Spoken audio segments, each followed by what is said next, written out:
In the Star Trek universe, Vulcans are quite the fascinating species. They appear in nearly every Star Trek series and film, and their society and way of life have been extensively explored. One aspect of the Vulcans that I find particularly intriguing is the mystic concept of the Katra, a Vulcan's so-called living spirit. Although it is related to the mysticism of a species that otherwise embraces logic, there is definite evidence for its existence. So, what exactly is the Vulcan Katra, and how exactly does it manifest? When translating the word Katra from the Vulcan language into English, the closest related idea and definition is soul. That is to say, the immaterial essence of a person, which is the manifestation of their consciousness and is believed to survive outside the body indefinitely beyond death.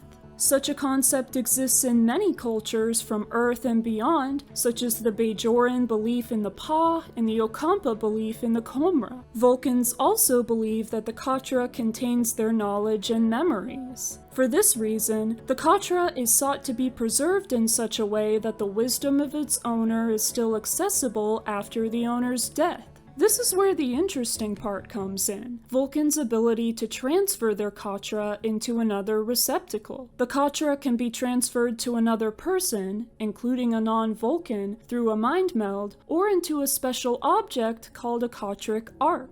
The Hall of Ancient Thought, a sacred site on the planet Vulcan, is filled with such arks containing the Katras of many Vulcans who have lived throughout the species' history. The transfer of the Katra to another person is usually meant to be temporary until it can be stored in a Katric ark, where it can then be accessed through a mind meld with the ark, even transferred from the ark into the melder's mind, as was the case when the Vulcan Siren found an ark containing Surak's Katra. There is also such a thing as a Katra stone, which seem to be the same thing as Katric arcs. If they do in fact contain Katras, that would explain why many of them together would block telepathic tracing, as the multiple consciousnesses inside the stones would make any other individual consciousness in the vicinity hard to detect as separate from them. The stones do appear to be carved in the shape of a Vulcan's head, the same as Katric arcs. The Katra stones also appear to be made from crystal, which is said to be a common material from which Katric arcs are made. Failure to preserve a Katra is to be avoided. Although Vulcans believe in the continued existence of the Katra after death if it is preserved, it is unclear if they also believe in any kind of afterlife where a Katra would go if it was not transferred upon death.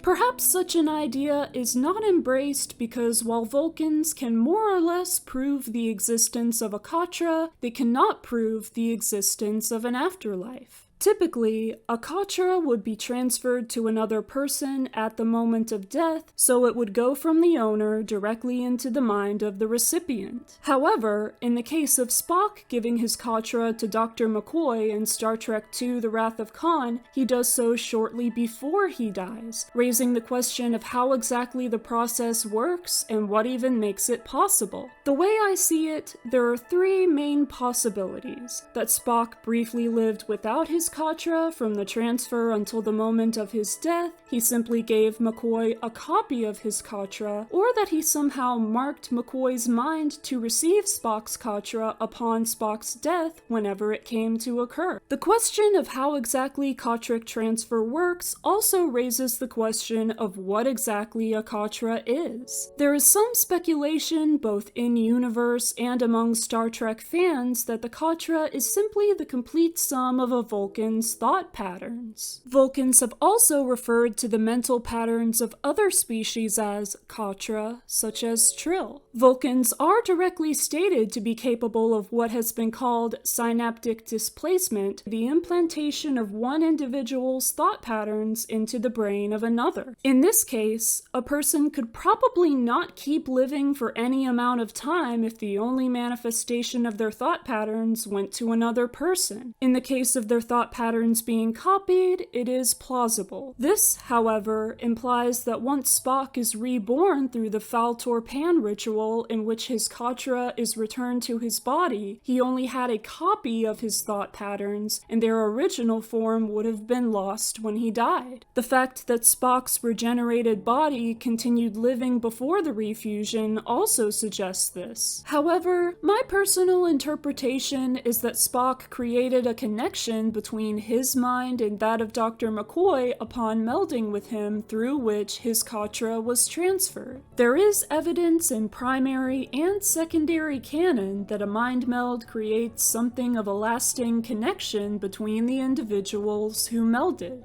In this case, Spock's consciousness was preserved exactly as it was when he died, and after the Faltor Pan, he was just as he was before, although with some trouble regaining his long-term memory since his Katra had been away from his body for some time, his brain was newly regenerated, and all of his memories, preserved through his Katra, were implanted back into the newly formed brain all at once. Spock directly remembers the time between transferring his Katra to McCoy and his death, indicating that his Katra was still with him at the time. When a person holds another's Katra in their mind, they can seemingly have conversations with that individual within their mind, as occurs when Jonathan Archer temporarily houses Surak's Katra in his mind. We also get to see that the Katra can resist transfer or extraction, since T'Pau was unable to extract Surak's Katra from Archer to be kept instead in her mind. When Siran was dying, he transferred Surak's Katra into Archer's mind simply because Archer was the only available recipient at the time, but it seems that Surak made the conscious decision to stay with Archer until his work was done. It also seems that Siran only transferred Surak's Katra to Archer and not his own. It seems that Katric transfer can actually happen by accident, as depicted in the Star Trek Strange New Worlds episode Spock Amok. In the episode, Spock and his betrothed, T'Pring, take part in a mystic soul-sharing ritual in order to better understand one another, upon which their conscious minds are switched into one another's bodies while they are touching each other. When attempts to reverse the ritual using the same means through which it happened are unsuccessful, Dr. Mabenga uses his knowledge of Vulcan medicine to intervene. He applies a salve made from ground-up Nivalan sea urchin, which is said to have electromagnetic properties, onto Spock and T'Pring's foreheads. He then uses cortical stimulation to mimic their original brain patterns, which forces their brain patterns to transfer back to their own bodies. The method is successful, and the transfer back happens without them having to touch each other. I would count this as additional evidence for Spock having marked McCoy's mind to receive his Katra, since it demonstrates that as long as there is an existing connection, the Katra can be transferred without physical contact in the moment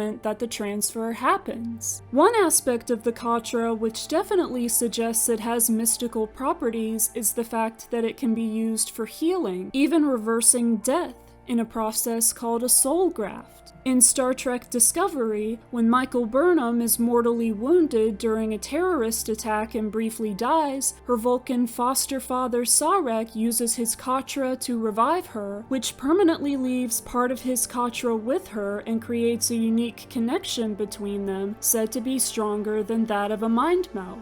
Through this connection, they are able to sense when the other is in significant physical or emotional distress, even across thousands of light years. This long-distance connection could later be boosted using a neural enhancer. It seems that such Katric healing may be a combination of Katric transfer and the Vulcan healing trance, both happening simultaneously so that the transferred piece of the Katra does the healing. On its own, the Vulcan healing trance may be a Vulcan healing themselves with their own Katra. Michael carrying a piece of Sarek's Katra may also be why she as a human is able to perform the Vulcan neck pinch successfully, something that is typically only observed in Vulcans. Dr. McCoy having once held the entirety of Spock's Katra could also explain why he lived and retained his health longer than would be expected of humans, living to be at least 137 years old. If a Katra is truly only a Vulcan's thought patterns, it can be inferred that Katric healing is the Vulcan sharing some of their own brain function in order to restart that of the person they're healing, but it doesn't explain the long-distance connection. I believe this connection occurs through the medium of subspace, with the mechanism of the burn as supporting evidence. It was the Kelpian Su'Kal's emotional reaction to his mother's death which sent out a shockwave that traveled through subspace and disrupted all refined dilithium at the subspace level. Vulcans can have unconscious telepathic effects on the world around them through projection, and Kelpians have strong empathic sensing abilities which seem to be able to manifest in a similar way, at least in this instance. So, is the Katra simply a collection of brain patterns, or is there some mystical element to it? We can't know for sure, and in-universe Vulcans may not even know, but my own speculation is that it's something of a combination of both. The Katra itself may very well be some mystical, immaterial essence that manifests physically within synaptic patterns. It is, after all, described as bridging the gap between body and mind. I'd also say it's probably the only way to explain McCoy speaking with Spock's exact voice while carrying Spock's Katra despite not having Spock's vocal cords. Whatever it is, the Vulcan Katra definitely has some fascinating lore. What do you think of the Vulcan Katra and everything we know about it? What do you believe it is, and how would you say that it works? Let me know in the comments. Thank you for watching this video. I've got some more Star Trek related videos on my channel that you can watch as well. Live long and prosper, and I'll see you next time.